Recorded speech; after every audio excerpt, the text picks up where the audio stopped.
नमस्ते। मैं आपकी बायोलॉजी टीचर हूँ और आज हम क्लास 12 के सबसे इंटरेस्टिंग और सबसे महत्वपूर्ण चैप्टर मानव जनन यानी ह्यूमन रिप्रोडक्शन को शुरू करने जा रहे हैं।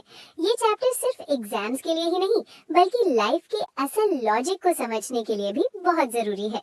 हम रटेंगे बिल्कुल नहीं बल्कि एक एक प्रोसेस को विजुअलाइज करेंगे।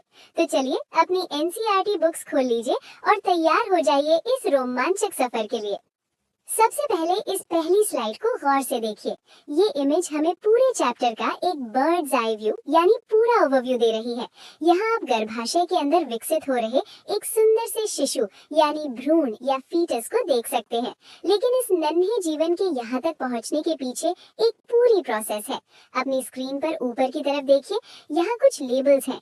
अंडोत्सर्ग, ओव्यूलेशन, निषेचन, फर्टिलाइजेशन और भ्रूण विकास, फीटल डेवलपमेंट। ये तीन शब्द ही इस पूरे चैप्टर का सार है। हम इसी विकास यात्रा के हर पड़ाव को गहराई से समझेंगे। बायोलॉजी में सबसे जरूरी है सही शब्दावली यानी टर्मिनोलॉजी को समझना और यही हमारा पहला कदम होगा। चलो अब देखते हैं कि ये पूरी कहानी शुरू कैसे होती है। प्रकृति में रिप्रोडक्शन की सफलता के लिए एक फिक्स्ड ऑर्डर या सीक्वेंस का होना बहुत जरूरी है। इंसान मुख्य रूप से सजीव प्रजक यानी विविपेरिस होते हैं, जिसका मतलब है कि हम सीधे शिशुओं को जन्म देते हैं। अब इस फ्लोचार्ट को देखें, ये हमारे जीवन का चक्र है। कहानी शुरू होती है युग्मक जनन गेमेटोजेनेसिस से, जहां स्पर्म और ओवम बनते हैं। इसके बाद वीर्यसेचन इंसेमिनेशन के जरिए शुक्राणुओं का ट्रांसफर होता है। फिर निषेचन यानी फर्टिलाइजेशन यानी दोनों का मिलन होता है। निषेचन के बाद बनता है जाइगोट, जो अंतररोपण इम्प्लांटेशन के जरिए गर्भाशय की दीवार से जुड़ता है। इसके बाद 9 महीने की गर्भावधि जेस्टेशन आती है और अंत में प्रसव यानी शिशु का जन्म होता है। ये सीक्वेंस बिल्कुल नॉन नेगोशिएबल है, यानी इसका क्रम कभी नहीं बदलता। चलिए अब इस पूरी फैक्ट्री के पहले हिस्से यानी पुरुष जनन तंत्र को समझते हैं। मेल रिप्रोडक्टिव सिस्टम हमारे शरीर के श्रोणि क्षेत्र यानी पेल्विस रीजन में स्थित होता है। अगर आप इस साइड व्यू डायग्राम को देखें तो आप देख सकते हैं कि इसमें एक जोड़ा वृषण या टेस्टिस और कई सहायक नलिकाएं होती हैं। यहाँ सबसे कमाल की चीज है वृषण कोश, जिसे हम स्क्रोटम कहते हैं। क्या आपने कभी सोचा है कि ये शरीर के बाहर क्यों होते हैं? इसका बहुत बड़ा बायोलॉजिकल रीजन है शुक्राणु बनने के लिए यानी स्पर्मेटोजेनेसिस के लिए शरीर के नॉर्मल टेम्परेचर से 2 से 2.5 डिग्री सेल्सियस कम तापमान चाहिए होता है। स्क्रोटम वही एयर कंडीशनर का काम करता है। डायग्राम में ध्यान दीजिए कि कैसे शुक्रवाहक या वास डेफरेंस यूरिनरी ब्लैडर के ऊपर से लूप बनाकर निकल रही है। ये रास्ता स्पर्म के सफर के लिए बहुत जरूरी है। चलिए अब वृषण की आंतरिक संरचना को देखते हैं। स्पर्म प्रोडक्शन की असल बारीकियों को समझने के लिए हमें वृषण की आंतरिक संरचना देखनी होगी। हर वृषण के अंदर लगभग 250 छोटे कमरे होते हैं, जिन्हें वृषण पालिका या टेस्टिकुलर लॉब्यूल्स कहते हैं। अब इस गोल क्रॉस सेक्शन वाले डायग्राम को देखिए। यहाँ आपको कुछ खास कोशिकाएं दिखेंगी। पहली है शुक्रजनक नलिकाएं सेमिनिफेरस ट्यूब्यूल्स, जहाँ स्पर्म बनते हैं। इनके अंदर मौजूद होती है सर्टोली कोशिकाएं, सर्टोली सेल्स। इन्हें आप स्पर्म की नर्सरी मान सकते हैं, क्योंकि ये विकसित हो रही जर्म कोशिकाओं को न्यूट्रिशन देती हैं। और नलिकाओं के बाहर जो खाली जगह है, वहाँ बैठी हैं लेडिक कोशिकाएं, जो सबसे जरूरी मेल हार्मोन एंड्रोजन यानी टेस्टोस्टेरॉन बनाती हैं। तो याद रखिए, सर्टोली मतलब केयरटेकर और लेडिक मतलब हार्मोन फैक्ट्री। सिर्फ स्पर्म बनाना ही काफी नहीं है, उन्हें एक सुरक्षित रास्ता और फ्यूल भी चाहिए। स्पर्म का सफर वृषण जालिका से शुरू होकर शुक्रवाहिका यानी वास एफरेंस, अधिवृषण और फिर शुक्रवाहक वास डेफरेंस से होते हुए मूत्र मार्ग तक पहुंचता है। इस दौरान 3 खास ग्रंथियां शुक्राशय, सेमिनल वेसिकल्स, पुरस्थ प्रोस्टेट और बल्बो यूरेथ्रल अपना लिक्विड इसमें मिलाती हैं। इसे हम वीर्य यानी सीमेन कहते हैं, जो फ्रक्टोज और कैल्शियम से भरपूर होता है। ये ग्रंथियां सुनिश्चित करती हैं कि स्पर्म को एनर्जी मिले और वो आसानी से तैर सके। बिना इस सेमिनल प्लाज्मा के स्पर्म का फीमेल जनन मार्ग में जीवित रहना नामुमकिन है। चलिए अब लाइफ के दूसरे जरूरी हिस्से यानी स्त्री जनन तंत्र की तरफ बढ़ते हैं। फीमेल रिप्रोडक्टिव सिस्टम न केवल अंडे बनाता है, बल्कि नए जीवन को पालने की पूरी जिम्मेदारी भी उठाता है। यहाँ मुख्य अंग अंडाशय है। अब इस टी आकार के गर्भाशय वाले डायग्राम को देखिए। अंडाशय से गर्भाशय तक जाने वाली नली को अंडवाहिनी या फैलोपियन ट्यूब कहते हैं। इसके 3 हिस्से याद रखिए, कीपक, इनफंडिब्युलम, तुम्बिका, एम्प्यूला और संकीर्ण पथ, इस्थमस। गर्भाशय की 3 परतें होती हैं, जिनमें सबसे अंदर वाली परत अंतःस्तर एंडोमेट्रियम हर महीने बदलती है और बीच वाली पेशीय स्तर मायोमेट्रियम डिलीवरी के समय ताकतवर संकुचन यानी कॉन्ट्रैक्शंस पैदा करती है। है ना ये गजब का सिस्टम। चलो अब एक और जरूरी हिस्से स्तन ग्रंथियों को देखते हैं। मैमल्स में रिप्रोडक्शन सिर्फ जन्म पर खत्म नहीं होता, बल्कि जन्म के बाद का पोषण भी उतना ही जरूरी है। स्तन ग्रंथियां ग्रंथिल ऊतक और फैट से बनी होती है।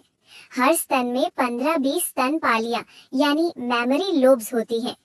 इनके अंदर छोटी छोटी अंगूर जैसी संरचनाएं होती हैं, जिन्हें कूपिकाएं यानी एल्वियोलाई कहते हैं। यही दूध बनता है। दूध का रास्ता बिल्कुल क्लियर है। कूपिका से शुरू होकर स्तन नलिका, फिर तुम्बिका और अंत में दुग्ध वाहिनी यानी लैक्टिफेरस डक्ट के जरिए बाहर। डायग्राम में आप देख सकते हैं कि ये सारी नलिकाएं कैसे एक नेटवर्क की तरह जुड़ी हुई हैं।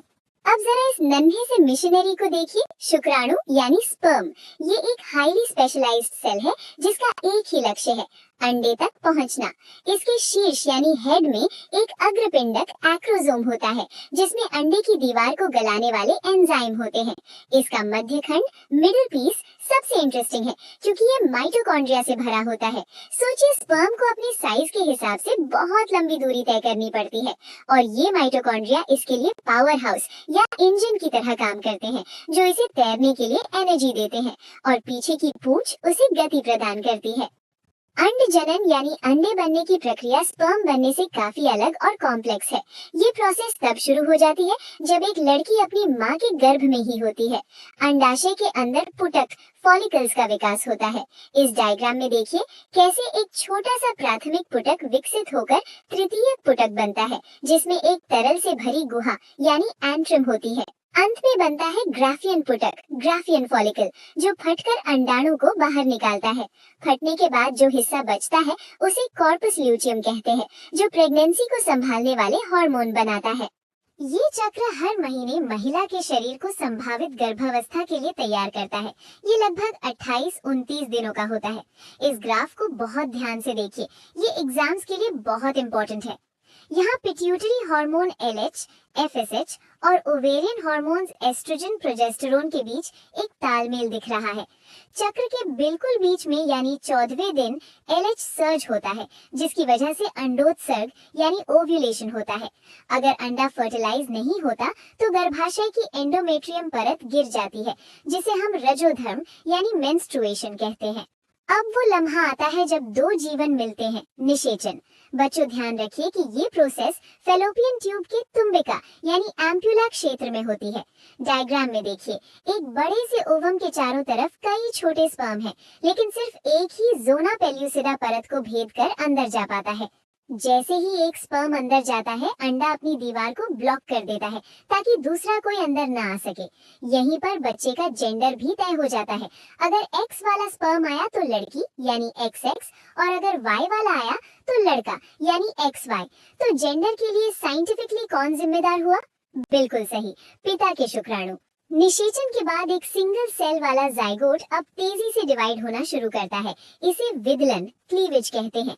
ये 2, 4, 8, 16 कोशिकाओं वाली अवस्था में पहुंचता है, जिसे तूतक, मॉड्यूला कहते हैं। इसके बाद ये एक गेंद जैसी संरचना कोरक पुष्टि यानी ब्लास्टोसिस्ट में बदल जाता है। इसके बाहरी हिस्से को पोष कोरक यानी ट्रोफोब्लास्ट कहते हैं, जो इसे गर्भाशय की दीवार से चिपकने में मदद करता है। इस चिपकने की प्रोसेस को ही अंतरोपण यानी इम्प्लांटेशन कहते हैं। डायग्राम में देखिए, ये पूरा सफर फेलोपियन ट्यूब से गर्भाशय की एंडोमेट्रियम परत तक कैसे तय होता है। एक बार इम्प्लांटेशन हो गया तो शुरू होती है 9 महीने की प्रेगनेंसी। अब भ्रूण को ऑक्सीजन और पोषण चाहिए, जो उसे मिलता है अपरा यानी प्लेसेंटा से। प्लेसेंटा माँ और बच्चे के बीच एक ब्रिज की तरह है, जो कचरा बाहर निकालता है और न्यूट्रिशन अंदर लाता है। प्रेगनेंसी के दौरान कुछ खास हार्मोन निकलते हैं जो सिर्फ इसी समय बनते हैं, जैसे HCG, HPL और रिलैक्सिन। डायग्राम में देखिए, बच्चा गर्भनाल यानी अम्बिलिकल कॉर्ड के जरिए प्लेसेंटा से जुड़ा है और उल्ब तरल यानी एमनियोटिक फ्लूइड में सुरक्षित तैर रहा है, जो उसे झटकों से बचाता है। अब आता है वो क्लाइमैक्स जब बच्चा दुनिया में आने को तैयार है। प्रसव यानी पार्चुरेशन एक कॉम्प्लेक्स सिग्नलिंग प्रोसेस है। जब बच्चा पूरा विकसित हो जाता है तो वो और प्लेसेंटा मिलकर सिग्नल भेजते हैं जिसे फीटल इजेक्शन रिफ्लेक्स कहते हैं। इसकी वजह से माँ के पिट्यूटरी से ऑक्सीटोसिन निकलता है जो गर्भाशय में तेज संकुचन पैदा करता है और बच्चा जन्म लेता है। जन्म के तुरंत बाद माँ का जो पहला गाढ़ा पीला दूध निकलता है उसे खीस या कोलोस्ट्रम कहते हैं। इसमें IgA एंटीबॉडीज प्रचुर मात्रा में होती हैं जो बच्चे की इम्यूनिटी के लिए किसी वरदान से कम नहीं है। तो आज हमने जीवन की इस पूरी यात्रा को समझा। हमने देखा कि कैसे जनन तंत्र काम करते हैं, कैसे युग्मक बनते हैं, एम्पुलरी क्षेत्र में निषेचन कैसे होता है और अंत में 9 महीने के विकास के बाद एक नए जीवन का जन्म कैसे होता है। ये पूरी टाइमलाइन गैमीट से लेकर बर्थ तक बायोलॉजी का सबसे सुंदर चमत्कार है। चलिए अब देखते हैं कि आपने कितना सीखा। पहला प्रश्न है, मानव में निषेचन प्रक्रिया व्यवहारिक रूप से तभी संभव है जब अंड और शुक्राणु का स्थानांतरण एक ही समय पर तुम्बिका संकीर्ण पथ के जोड़ पर हो। बी, शुक्राणु का स्थानांतरण योनि में ठीक उसी समय हो जब अंड गर्भाशय में हो। सी, शुक्राणु अंड के मोचन के 2 दिन बाद फैलोपियन नलिका में पहुंचे। डी, उपरोक्त में से कोई नहीं। सही उत्तर है ए। बोर्ड एग्जाम्स में ये अक्सर पूछा जाता है। यद्यपि हम एम्प्यूरा को मुख्य साइट कहते हैं, लेकिन सटीक जवाब तुम्बिका संकीर्ण पथ का जोड़ यानी एम्पुलरी इस्थमिक जंक्शन है। निषेचन के लिए दोनों का एक ही समय पर वहां पहुंचना अनिवार्य है, वरना फर्टिलाइजेशन नहीं होगा। अगला प्रश्न है, निम्न में से कौन सा हार्मोन केवल सगर्भता के दौरान ही उत्पादित होता है? ए, एस्ट्रोजन, बी, प्रोजेस्टेरोन, सी, ह्यूमन कोरियोनिक गोनाडोट्रोपिन यानी HCG, डी, थायरॉक्सिन। सही उत्तर है सी। जैसा कि हमने पढ़ा, HCG, HPL और रिलैक्सिन सिर्फ और सिर्फ गर्भावस्था के दौरान ही बनते हैं। एस्ट्रोजन और प्रोजेस्टेरोन तो नॉर्मल मेंस्ट्रुअल साइकिल में भी मौजूद होते हैं, इसलिए HCG ही इसका सही लॉजिकल जवाब है। अगला प्रश्न है, दुग्ध श्रावण की शुरुआती दिनों में निकलने वाला दूध, खीस या कोलोस्ट्रम शिशु के लिए क्यों महत्वपूर्ण है? ए, इसमें वसा की मात्रा अधिक होती है। बी, इसमें IgA प्रतिरक्षी या एंटीबॉडीज होते हैं। सी, ये पचाने में आसान होता है। डी, इसमें केवल जल होता है। सही उत्तर है बी। ये जीवन की पहली वैक्सीन की तरह है। कोलोस्ट्रम में मौजूद IgA एंटीबॉडीज बच्चे को वो पैसिव इम्यूनिटी देती है जो उसे शुरुआती बीमारियों से लड़ने में मदद करती है। उम्मीद है कि आपको आज का ये लेक्चर पसंद आया होगा। याद रखिए, कॉन्सेप्ट की क्लैरिटी ही आपकी सबसे बड़ी ताकत है। अच्छे से रिवाइज कीजिए और डायग्राम्स की प्रैक्टिस करते रहिए। अगर आपको ये लेक्चर हेल्पफुल लगा हो तो वीडियो को लाइक करें, शेयर करें और चैनल को सब्सक्राइब जरूर करें। पढ़ते रहिए और बढ़ते रहिए। धन्यवाद।